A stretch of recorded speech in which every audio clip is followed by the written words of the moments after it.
Assalamualaikum warahmatullahi wabarakatuh. Pemirsa Tegar TV dimanapun Anda berada, senang sekali rasanya saya Rani Sandora kembali dapat menjumpai Anda dalam program kesayangan kita, Dialog Spesial.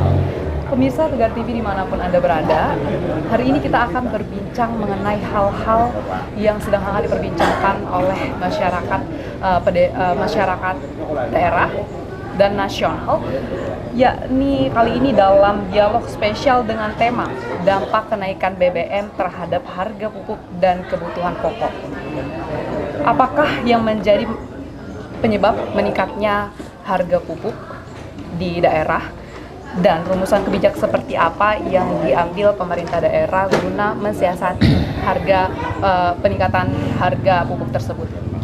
Langsung saja kita berkenalan dengan narasumber kita. Saya sudah bersama dengan Bapak Kadek Joko Supriyatin. Beliau adalah anggota dari Komisi 2 DPRD Kabupaten Lampung Tengah dari fraksi PDI Perjuangan. Halo Bapak. Halo, selamat sore. Sore Bapak. Bagaimana Pak kabarnya? Baik, sehat. Alhamdulillah. Semangat ya Pak ya? Semangat. Terima kasih Pak sebelumnya sudah menyempatkan untuk berbincang bersama di dialog spesial edisi kali ini. Ya.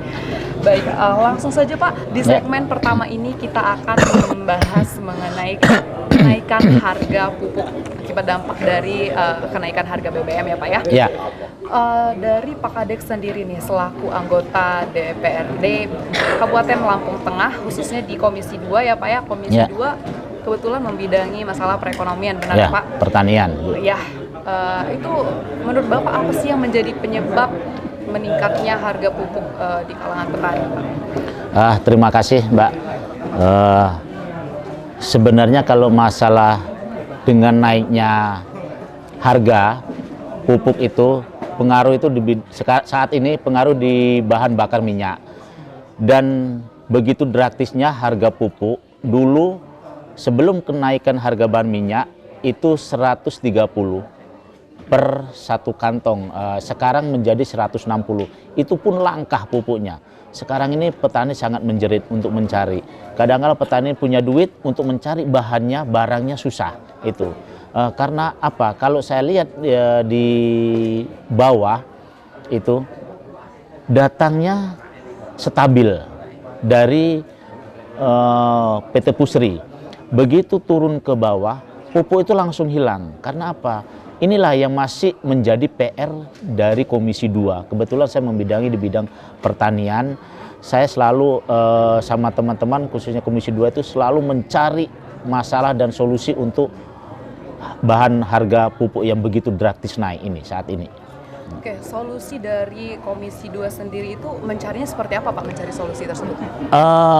Kemungkinan saya tidak menduga-duga atau prasangka buruk terhadap cukong-cukong yang mempunyai duit banyak, begitu pupuk diborong langsung ditimbun. Nah, saat inilah menjadi prioritas Komisi 2 sebagai PR yang paling terdepan untuk mencari solusi ini.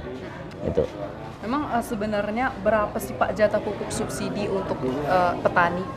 Kalau tadi Bapak menyebutkan ada penimbunan pupuk ya Pak ya? Kalau dulu per hektar itu kita dapat jatah 4 sampai 5 kintal. Sekarang ini 2 kintal aja susah. Itu yang menyebabkan betul-betul petani kita itu menjerit saat ini. Jadi saat ini petani itu untuk mengambil langkahnya supaya subur tetap tanaman itu, beberapa kelompok tani pernah saya ketemu, saya suruh pakai pupuk organik. Itu karena kalau kita mengharapkan pupuk yang dari subsidi dari pemerintah, saya kasihan saat ini betul-betul petani kita menjerit. Itu. Kalau tadi Bapak berbicara per hektar itu 4 sampai 5 kuintal ya Pak? Ya. Sekarang 2 kuintal saja sudah susah gitu. Terus untuk 2 kuintal saja yang sudah susah itu apakah masih ditarget per hektarnya untuk para petani atau bagaimana Pak pembagiannya? Gini, kalau yang masih dapat jatah 2 hektar itu kadang-kala 1 hektar harus memerlukan 4 sampai 5 kintal. Nah sisanya, makanya saya bilang sama petani, coba gunakan pupuk organik untuk membantu supaya tanaman di sawah itu betul-betul mempunyai penghasilan yang sangat bagus. Itu kalau kita tetap mencari solusi itu belum ketemu saat ini, itulah apa yang saya katakan tadi.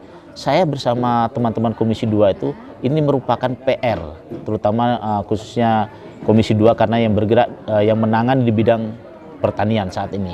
Itu.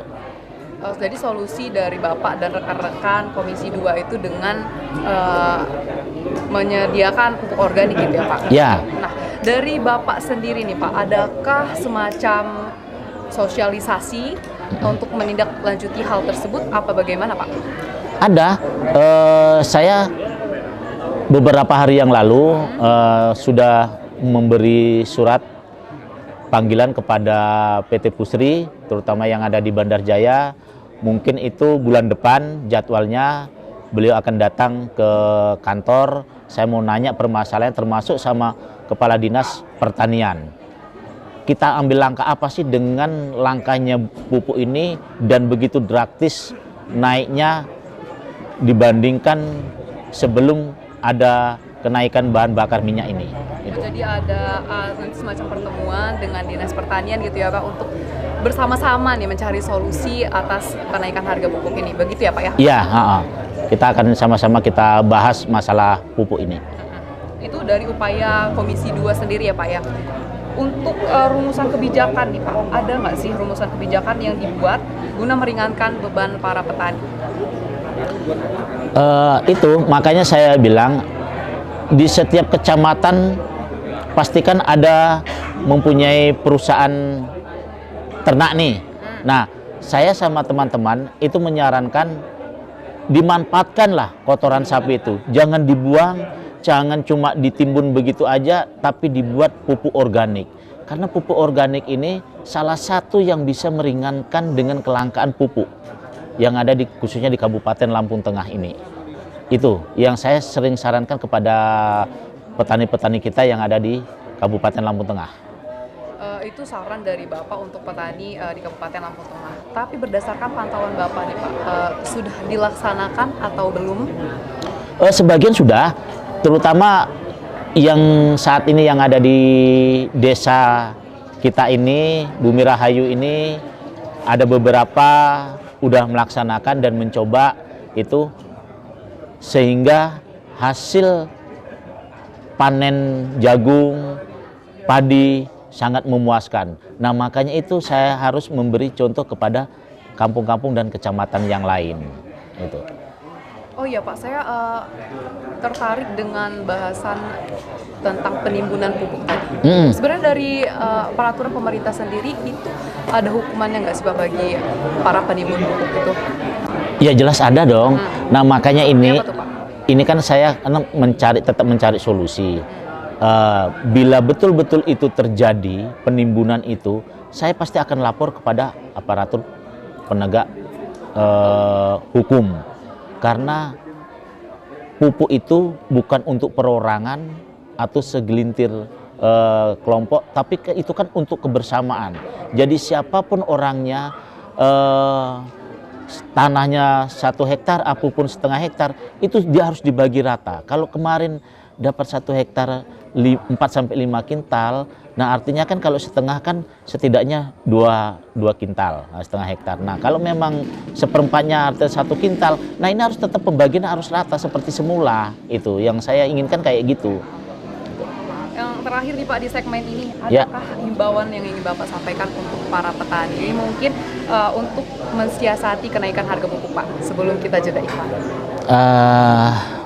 Kalau saya mengimbaukan kepada teman-teman petani, ini tidak usah panik dengan kelangkaan pupuk, karena kelangkaan ini tidak hanya di Kabupaten Lampung Tengah, ini di semua kabupaten kota yang ada di Provinsi Lampung.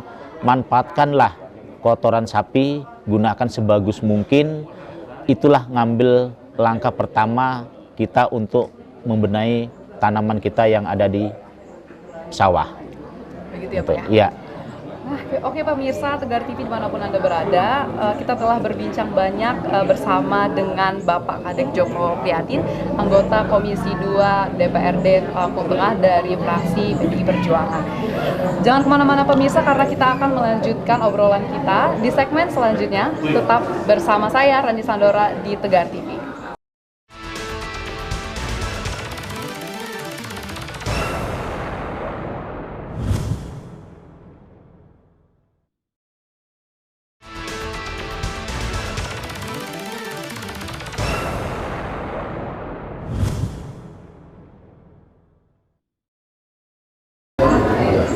Pemirsa Tegar TV dimanapun Anda berada, kita lanjutkan dialog spesial kita bersama dengan Bapak Kadek Joko Supriyatin dari anggota Komisi 2 DPRD Lampung Tengah. Kalau tadi pemirsa kita telah membahas mengenai kenaikan harga pupuk maksud saya, maka di segmen kali ini kita akan membahas mengenai kenaikan harga kebutuhan pokok yang tidak kalah menarik ya. Baik Bapak, langsung saja kita lanjutkan perbincangan kita. Saya ingin memulai dari upaya Komisi 2 sendiri Pak dalam menanggulangi atau menstabilkan kembali harga kebutuhan pokok di pasaran. Terima kasih. Dengan kenaiknya harga bahan bakar minyak ini memang sangat dirasakan oleh masyarakat, terutama bahan pokok itu. Tapi saya berserta pemerintah daerah khususnya Dinas Perdagangan sudah konsultasi dan sudah dilakukan untuk membuka pasar murah di setiap kecamatan. Itu artinya itu sangat membantu betul kepada masyarakat kita yang saat ini, contohnya ada beberapa bulan yang lalu kayak kelangkaan minyak, kita pernah survei langsung ke bawah, masyarakat sangat antusias begitu. Terus kayak beras juga gitu, daerah mana yang gagal panen dengan harganya sekarang melunjak, kita juga mengadakan pasar murah itu. Jadi untuk pembagian pemerataan semua di kecamatan maupun di desa-desa. Jadi upayanya mengadakan pasar murah ya Pak? Pasar murah. Pasar murah itu sendiri diadakannya terjadwal atau bagaimana Pak? Terjadwal. Ya, nanti umpamanya di bulan Agustus kemarin, minggu pertama kita mengadakan di seputaran Terbanggi Besar, itu di Kampung Simpang Agung. Ya, itu juga gitu juga selanjutnya di kecamatan-kecamatan lain agar semua merasakan dengan adanya pasar murah yang diterbitkan oleh Dinas Perdagangan di Kabupaten Lampung Tengah. Oh, jadi pasar murah ini kolaborasi antara Komisi 2 dengan Dinas Perdagangan. Dengan Dinas Perdagangan Kabupaten Lampung Tengah. Jadi antusias masyarakat seperti apa Pak? Antusias masyarakat itu sangat bagus, yang dengan adanya pasar murah keliling itu yang diadakan oleh Komisi 2 dan Dinas Perdagangan, karena itu membantu betul-betul masyarakat kita yang ada di pedesaan. Karena pemerintah juga tidak tinggal diam, selalu survei apa yang menjadi kendala saat ini di masyarakat dengan adanya kenaikan bahan bakar minyak ini, dampaknya kan ke bahan pokok ini. Pokok juga ya Pak? Iya, itu. Jadi pemerintah tidak hanya menampung aspirasi tapi juga memberikan solusi gitu ya Pak ya? Iya, memberikan solusi. Makanya itu saya sangat senang kepada pemerintah, khususnya Dinas Perdagangan ini selalu memantau, tidak begitu hanya melihat dan mendengar, tapi bekerja dan bertindak. Tapi kayak Pak ya, kalau menurut saya untuk pasar murah sendiri itu memang sudah banyak gitu ya di daerah-daerah. Ada nggak sih Pak solusi lain yang diberikan Komisi 2 dan mungkin bisa juga bekerja sama dengan Dinas Perdagangan terkait kenaikan atau peningkatan harga kebutuhan pokok? Kalau Komisi 2 itu selalu memberi saran ke Dinas Perdagangan. Kita juga dilihat juga keuangan daerah, apalagi keuangan daerah saat ini kan setelah COVID ini kan mau menyenabilkan seperti semula. Jadi Dinas Perdagangan selalu memantau ke bawah. apa sih kekurangan di kecamatan masing-masing yang ada di Kabupaten Lampung Tengah ini. Nah itu yang harus di drop dan dibikin pasar murah. Jadi terus Pak, kalau untuk kebutuhan pokok itu sendiri dijatahkah? Maksudnya setiap pembeli itu ada kuotanya atau seperti apa Pak? Ada kuotanya. Jadi kita itu tidak, kalau zaman dulu kita memakai tiket, sekarang enggak. Tiap satu kepala keluarga itu dijatah. Umpamanya gula dijatah 1 kilo, beras 5 kilogram, minyak 2 liter. Sekarang Itu per kakak ya Pak? per kakak. Jadi kalau nggak dijatah, orang berebut mana yang lebih banyak, dia yang bawa duit banyak, dia yang akan menghabiskan. Nanti akan dijual lagi, akan lebih dampaknya pengaruh sama masyarakat yang lain. Dan Kalau tidak menutup kemungkinan untuk terjadinya penimbunan kembali. penimbunan ya, Pak, ya? iya, makanya dijatah per kakak. Jadi semua rata. Itu. Tapi kalau tadi kan untuk pupuk ya Pak, ada penimbunan. Bapak pernah nggak nih Pak menemukan kasus penimbunan untuk kebutuhan pokok sendiri di lapangan? Kalau saat ini saya belum pernah jumpa bahan pokok yang ada di daerah khusus Kabupaten Lampung Tengah. Mudah-mudahan nggak ada sih. Memang nggak ada. Memang ini betul-betul dari daerah lain. Kalau Lampung Tengah ini kan cuma beras, penghasil beras yang sangat drastis. Kalau untuk bahan pokok yang lainnya memang Kabupaten Lampung Tengah ini sangat kurang. Artinya kita mengirim dari kabupaten lain. Itu. Jadi yang diproduksi di Kabupaten Lampung Tengah ini mayoritasnya beras ya Pak? Beras. Tapi ada kenaikan harga beras juga nggak Pak di sini? Kenaikan tidak begitu drastis karena apa? Satu kecamatan sama kecamatan lain tuh panennya tidak sama, tidak merata. Jadi Itu bisa saling menutupi. Kenaikannya cuma wajar-wajar aja itu. Tapi kalau untuk yang seperti telur, ayam, itu terus cabai, bawang merah, bawang putih memang naiknya drastis karena di Kabupaten Lampung Tengah nggak ada.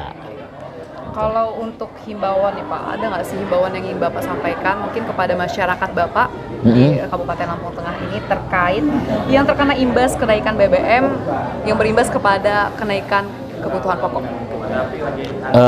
Kalau himbauan saya sih kepada masyarakat, apalagi sekarang masyarakat pemerintah daerah itu kan tetap menjalankan program-program pemerintah pusat, terutama BLT. Gunakanlah BLT itu sebaik mungkin, sebagus mungkin untuk membeli bahan pokok. Jangan digunakan yang tidak pada tempatnya.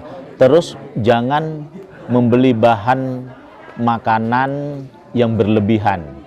Secukupnya aja. Itu himbauan saya kepada masyarakat agar bisa masyarakat lain juga bisa menikmati dengan adanya pasar murah yang diterbitkan oleh pemerintah daerah. Jadi jangan mau menang sendiri ya Pak? Mau menang sendiri. Tetap harus berbagi. Harus berbagi satu sama lain itu. Oke pemirsa, menarik sekali perbincangan kita pada sore hari ini. Jangan kemana-mana pemirsa, karena akan ada perbincangan yang lebih menarik lagi. Tetap di Tegar TV.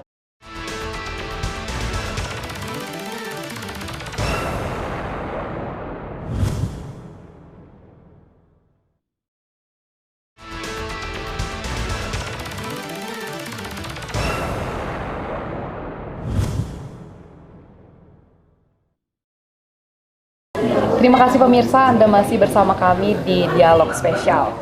Kita lanjutkan perbincangan kita Pak. Oke. Masih seputar kenaikan BBM yang berdampak pada harga pupuk dan harga kebutuhan pokok ya Pak. Ya.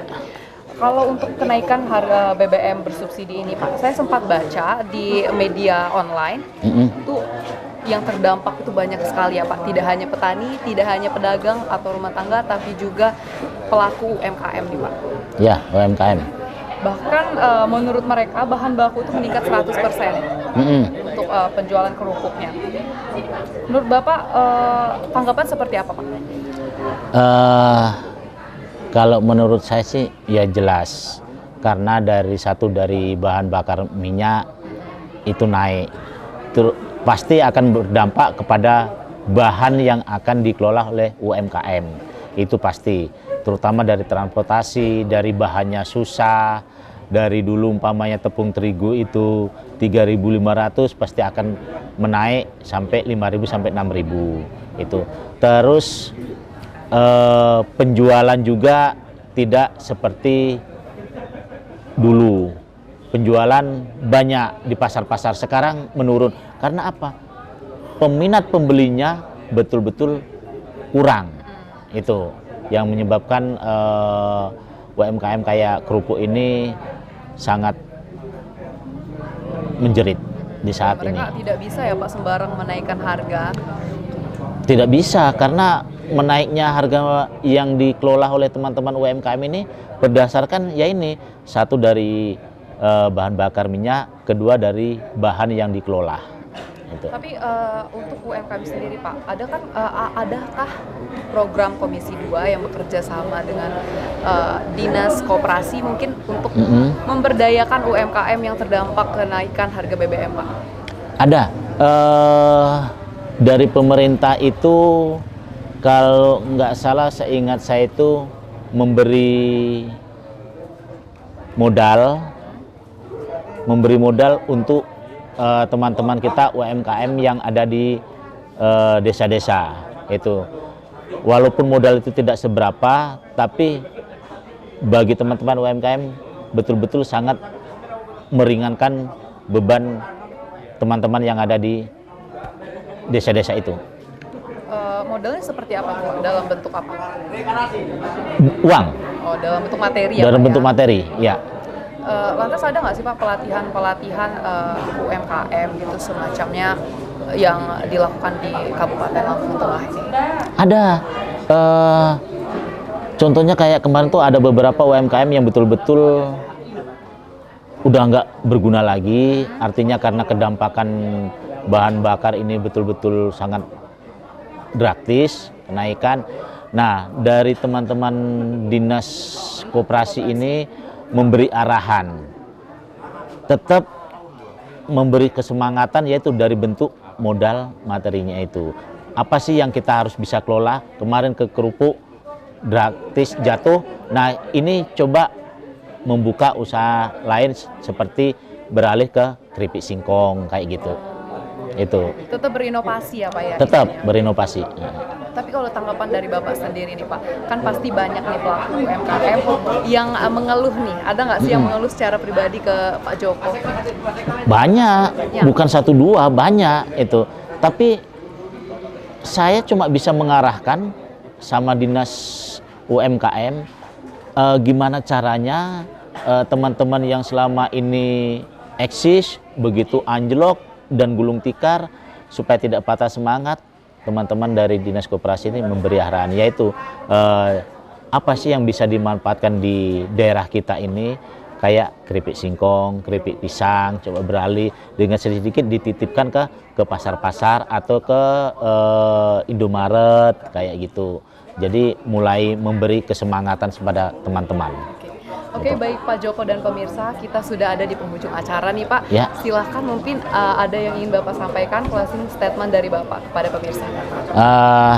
Terima kasih, selamat sore ke masyarakat khususnya Kabupaten Lampung Tengah. Jangan berkecil hati dengan dampaknya kenaikan harga bahan bakar minyak, apalagi dengan bahan bakar pokok, karena semua ini kena imbasnya, tapi kita harus berhati-hati. Dan kita tetap semangat, mudah-mudahan pemerintah Kabupaten Lampung Tengah bisa memberi solusi yang terbaik untuk masyarakat yang ada di Kabupaten Lampung Tengah. Gitu. Baik, terima kasih Pak Kadek Joko Supriyatin yang sudah menyempatkan waktunya untuk berbincang bersama dalam program Dialog Spesial kita hari ini. Ya. Oke pemirsa, itu tadi perbincangan kita bersama Pak Kadek Joko. Jangan khawatir pemirsa, karena kenaikan harga BBM ini memang sangat berdampak dengan kenaikan pupuk, bahkan terdampak juga ke kebutuhan pokok oleh UMKM. Tapi pemerintah Kabupaten Lampung Tengah ya Pak melalui Komisi 2 tentunya sudah menyiapkan langkah-langkah konkret untuk menanggulangi hal tersebut. Oke pemirsa, demikian tadi dialog spesial kita bersama Bapak Kadek Joko Supriyatin selaku anggota DPRD Kabupaten Lampung Tengah dari fraksi PDI Perjuangan ya Pak. Terima kasih, saya sebagai pembawa acara mengucapkan terima kasih dan mohon maaf apabila terjadi kesalahan kata. Saya akhiri, wassalamualaikum warahmatullahi wabarakatuh.